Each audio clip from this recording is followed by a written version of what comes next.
He found her on a night when the desert winds howled like wounded ghosts. Her silhouette trembled beneath the lantern glow, and in her eyes he saw fear sharp enough to carve a man open. And right then the cowboy knew this woman carried a danger even the wind refused to touch. His name was Colt Mercer, a quiet rider with a scar on his soul deeper than the one across his cheek. For years, he wandered the dusty edges of the Wild West, carrying memories he never spoke of, memories that clawed at him in every stretch of silence. Some men ran from their past. Colt rode with his hut. He arrived in the small desert town of Redwater Hollow just as the sun bled into the horizon, throwing long shadows across wooden porches and lonely streets. Horses stamped nervously, saloons flickered with lantern light, and the wind carried a sorrow he couldn't name. That's when he saw her. She stood outside the old general store, the golden dusk brushing her hair like a painter's stroke. A beautiful, mysterious stranger, eyes the color of storm clouds, a face both strong and heartbreakingly fragile.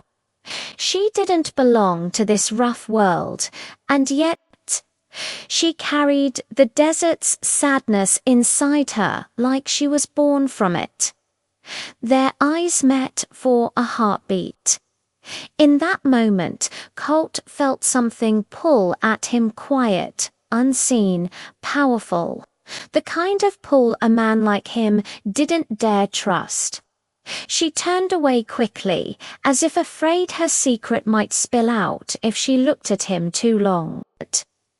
Later that night, the saloon was alive with music, boots stomping, and the smell of whiskey. Colt sat alone in the corner, shadowed, listening to the crackle of lanterns and distant hoofbeats echoing outside. Then she walked in. Heads turned, conversations paused, even the piano softened for a breath. She asked for a room, her voice steady but trembling at the edges, like she'd been holding herself together for miles. The saloon keeper nodded, but Colt saw the worry in her hands, the tiredness in her eyes, the fear she kept buried beneath her calm. When 3 rough-looking riders barged in searching for a runaway woman, Colt understood. She was hiding, and whatever she was running from had just arrived. Colt followed her outside later, where she stood under the night sky, staring at the horizon as if expecting monsters to rise from it. "You're being hunted," he said quietly. She didn't jump. She didn't deny it. She simply whispered, "Please, don't ask questions." Her voice broke a little, and it was that break that tore something open in him. Over the next days, their paths crossed again and again by the dusty well at sunrise. On the ridge overlooking the sleeping town, beside a campfire where shadows danced like restless spirits, she told him small truths. Never the whole story. She'd lost someone. She'd seen too much.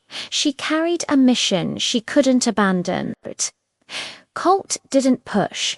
He simply stayed close, quietly, offering the kind of trust a wounded man understands best. And slowly, she let herself breathe near him. But on the 4th night, the truth came crashing in. She wasn't just running, she was hunting, carrying evidence that could expose a powerful gang that had destroyed her family. And those riders in town weren't chasing her out of rage. They were chasing her out of fear. She handed Colt a worn, blood-stained letter, the proof she'd been protecting. His jaw tightened, his past surged like wildfire. He knew these men, knew what they'd done, knew the pain they carved into the world. For the first time, her eyes softened with hope. "Help me," she whispered, and Colt, tired, scarred, lonely, finally chose something other than running. At dawn, the riders returned. There was dust, gunfire, a cry swallowed by the wind. Colt fought like a man defending the last good thing in his life, and when it was over, the sun rose quiet over Redwater Hollow.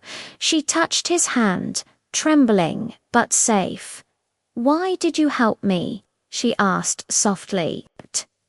Colt looked out at the blazing horizon, because some loves are forbidden, but worth every risk. The desert wind calmed, carrying their silence toward the glowing morning. A sunrise, 2 horses, a new beginning riding toward the endless plains.